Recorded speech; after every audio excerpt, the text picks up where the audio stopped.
What's good, everybody? Shelton here back with another episode of Plain and Simple. Hopefully, you guys had a wonderful weekend. If you are new, welcome. If you've been rocking with me or listening since we've started this, appreciate you a ton. Let's go ahead and jump into it. The Packers went ahead and beat the Washington Commanders on Thursday night. That was on Prime Video. They won 27-18.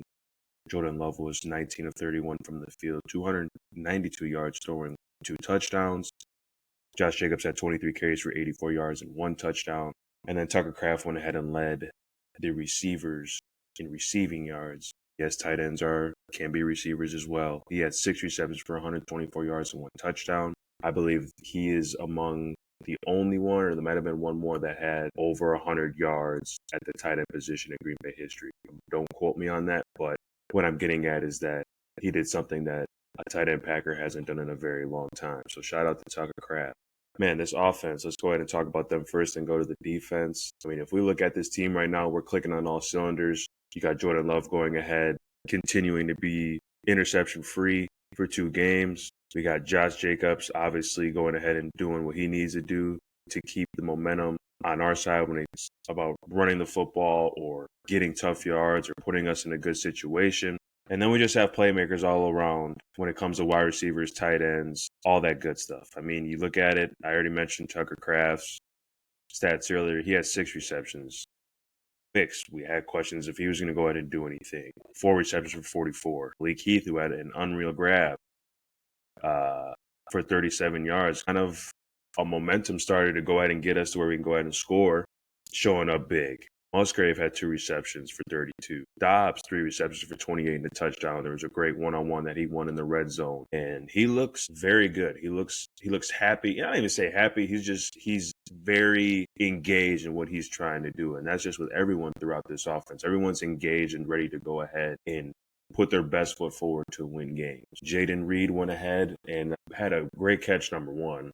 Number 2 was a touchdown, but then came down and broke his collarbone. That is tough. All the news came out. I think he's going to be out for 6 to 8 months. So hopefully he can go ahead and get back when we're deep in the playoffs, trying to make that Super Bowl push. But it's sick to go ahead and see guys go ahead and get hurt. So hopefully he goes ahead and gets a speedy recovery. But we don't have anything listed here for Matthew Golden, but as we all watched the connection that we were trying to make on that, I think it was the opening second half drive, there was an opportunity to go ahead and connect there. Jordan Love just missed him, getting, Golden not in stride. But I will say this about kind of those type of situations when it comes to those type of deep balls that are being thrown. Playing the wide receiver position, granted, yes, you could say that, he overthrew him or things like that. But as a runner, running to track the football, I think Matthew Golden could have took another cycle over and then go ahead and lay hands and poke the ball out to go ahead and grab it. It's turning over that revolution, obviously, with your legs, and then last minute, boom, grabbing it, laid hands to go ahead and get the ball out there. Me just being picky, but I think him looking at that, I think he definitely can go ahead and say, like, yeah, I could go ahead and turn it over maybe one more time and possibly get it, possibly not. But I think if he goes ahead and takes that next, cycle through, he's going to be able to go ahead and catch that ball. And he's been phenomenal when he has not gotten the ball. I mean, if you go on Twitter, and you just type in his name, there are clear indications that he can go ahead and get open. And he's been open these past 2 games. It's just now, can you continue to go ahead and keep doing those things? Because now we got another guy out who's our top guy in Jaden Reed. That is a pretty big piece to the offense. But granted that we are this year having guys have, over at least 2 catches, making plays, which is good. You want to have a lot of people, especially on the, receiver room skill position, make plays. But are you going to continue to go ahead and still have the poise to continue to go ahead and run your routes crisp, even if you're not getting the ball?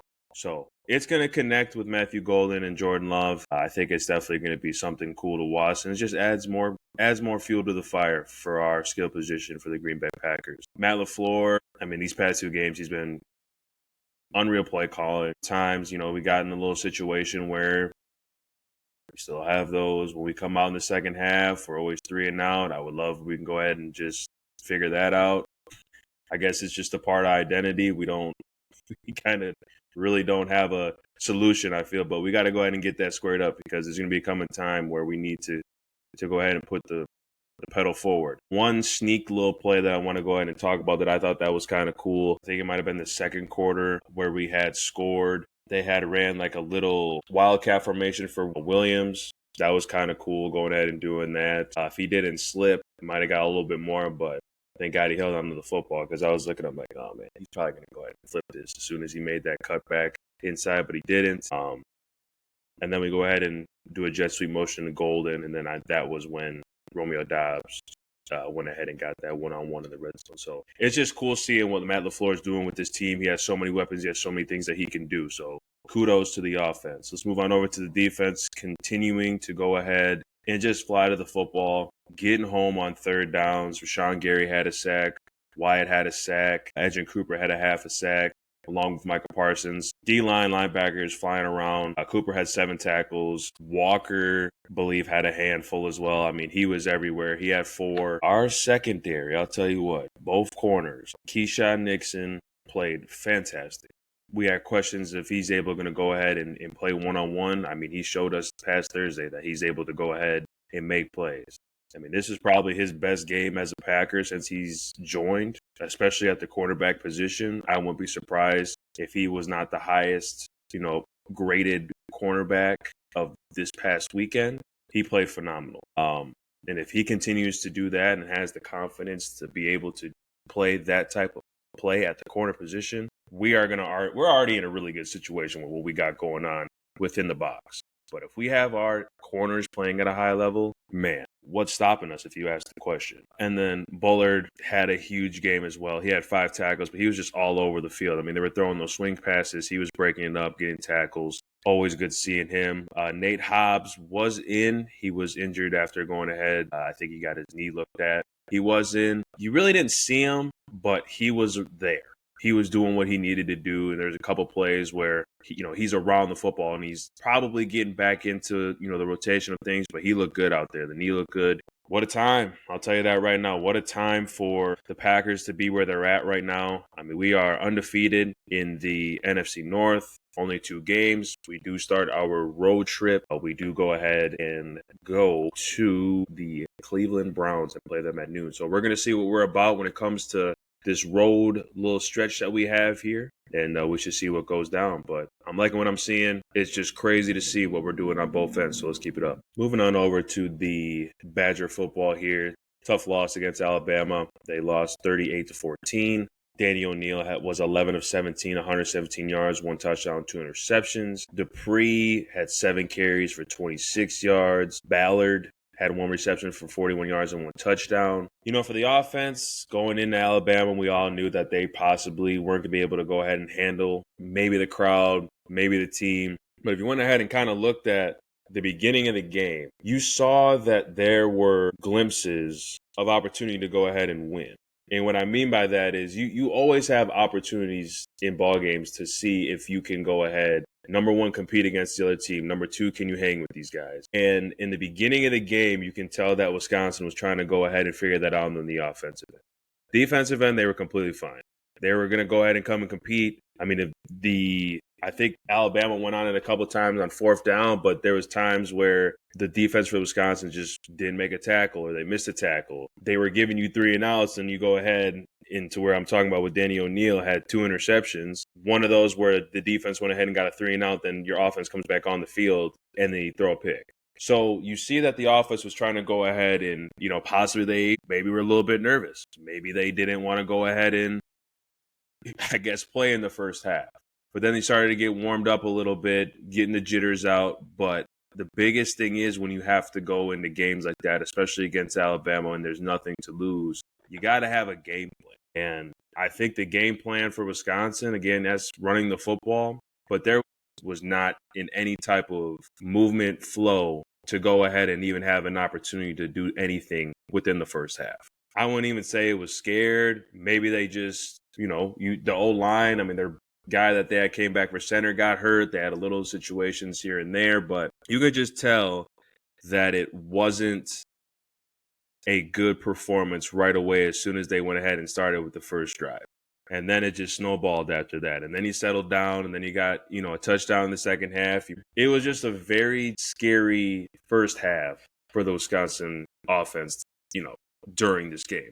And then they went ahead in the second half and they, did what they needed to do. The biggest thing about this is you look at it, this game, did it mean something? Yes. You went ahead to go ahead and show what you are compared to big teams within the country.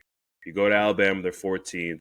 Your defense looked incredible, doing what they needed to do to go ahead and put the offense in position to go ahead and make plays. It didn't happen. And then you look at it, you're like, okay, where do we go from here? There was so much talk during this game when you go on Twitter and everyone freaking out. I mean, it's the third game.